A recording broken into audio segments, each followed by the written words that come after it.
Grade 11 chemistry students, today what we're learning about is how to name polyatomic compounds, also how to write their formulas.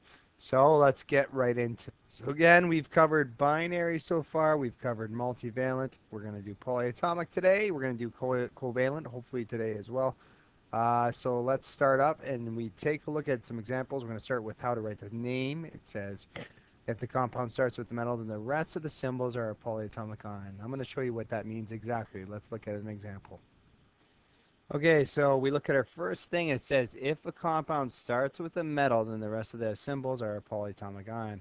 So this sodium is on the left side of the periodic table, so therefore this rest of this is going to be my polyatomic ion. So I'm going to look at, for my metal on the front side of the periodic table, I'm going to look for my polyatomic ion on the back side. Okay, so let's go ahead and do that now, and let's look at our periodic table, see if we can find the name of this compound. So we look for our metal, and of course it is right here. You should remember that as sodium. Sodium is in a group 1, so therefore it is not multivalent, can't have multiple charges, so we don't worry about that. We then look at the back of the periodic table. So when we look at the back of the periodic table, just like I was saying, sorry I repeated that, you can see that the polyatomic ions are all located in this box and the box down at the bottom, okay? So, if you're looking for, we were looking for ClO3, I found it, it is located right here, and if we look, the name of it is chlorates, okay? So we know the name of it. But just one thing quickly here, so our name of our compound is going to be sodium chloride, but if you look here, I've highlighted the only positive polyatomic ion. The rest of them are all negative, so most polyatomic ions are negative. So the name of our compound is sodium chlorate. So again, the name is sodium chlorate. That's correct. Let's take a look at another example. What we do is we find out that Cr, you should know, is on the first element. That is going to be a metal. We don't recognize that as a non-metal. And we find CO3. So the rest of this is my polyatomic anion. So let's take a look at the periodic table and see if we can find out what its name is. So we find chromium on the periodic table at number 24.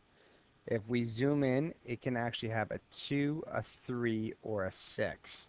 Now we have to determine if that's going to be 2 positive, 3 positive, or 6 positive, and we'll see if we can do that. Now we have to look for the rest of our compound, which was 2 capital letters. It was a C and an O, so CO3. We have to look for that on the back of the periodic table because it's made up of many elements, so it's a polyatomic ion. So when I'm looking at the periodic table, I always look at the top box first and the bottom box second. We are looking for carbonate, so I quickly look here first, or sorry, it was CO3, I gave the answer away. CO3, and it has a 2 negative charge, it is carbonate. So we have identified both names, and the first name was chromium, and the second name was carbonate, but you have to remember that this is multivalent. Chromium can have a 2, a 3, or a 6, I believe, so we have to put the brackets to determine what it's going to be. Roman numeral 2, Roman numeral 3, or Roman numeral 6. And to determine which one gets to go in there, again guys, you got to know your Roman numerals. Some of you guys are like, what is that? That is a Roman numeral. Know your Roman numerals. So to determine what your Roman numeral is, you have to look at the non-metal. And remember that carbonate has a 2 negative charge, okay? How many carbonates do I have there right now? Just one. Uno. And how many chromiums do I have? Just one. Uno. So therefore, the charge that it must have is 2, okay? Because 1 times 2 is 2, so a total positive charge of 2.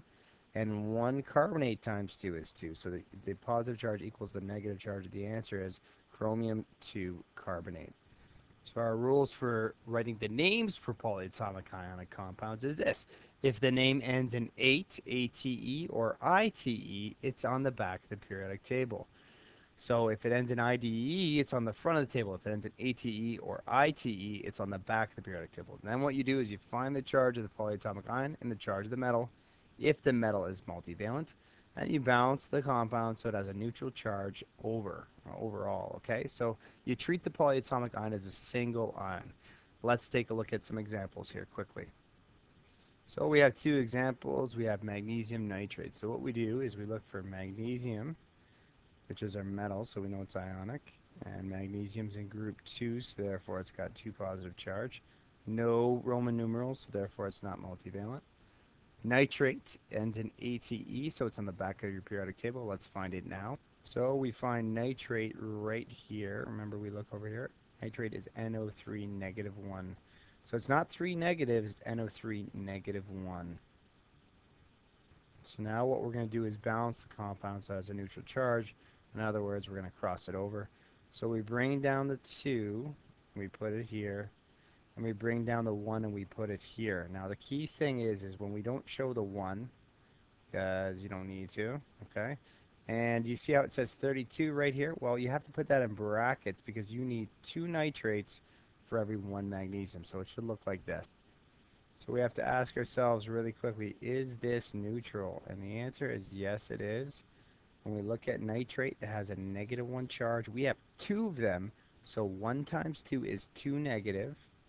And we have 1 magnesium, it has a 2 positive charge. 1 times 2 is 2 positive. So the overall charge is 2 plus and 2 negative. Take a look at this lead 4 sulfite. This is the last example I'm going to do here. This tells me that it's multivalent. That means lead has, which we find on the periodic table, its element is Pb. We know it can have a 2 or a 4. It's telling me it has a 4 here. And now we have to find this sulfite, and I know it's polyatomic because it's on the back of the periodic table. Let's find it now. So we look here, and you can't find sulfate up here. We can't find it where we look second down here. So where is it? Well, sulfite is actually found by looking at sulfate. They sound very different, or they're very similar, except it goes from A to I. So I find sulfate, and it's located right here, but this is my compound. Now, it doesn't tell me what it is yet, but this is actually sulfite. And this means that this compound right here, SO42 negative, ends in ATE.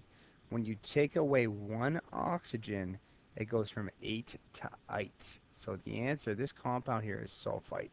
To give one more example, this is nitrate, NO3. I know that because it said there in a previous question. If you take away 1 O, it goes to nitrite, ITE. This is chlorate. I know that because it's right here. If I take away 1 O, I go to chlorite. So our answer, the one that we're concerned about, is sulfite. So sulfite is SO3. It has a 2 negative charge. What we have to do next is cross them over and reduce. So this is what it looks like. PbSO3. We're going to put that in brackets. And we have a 4 here and a 2 here. Now, can we reduce this, the 2 and the 4? Yes, we can. We can divide both by 2, so the answer is going to be PbSO3 2. I can reduce that to 1 and 2 instead of 2 and 4. That's the end of the video. Hope you enjoyed it, and hope to see you soon, guys. Have a nice evening.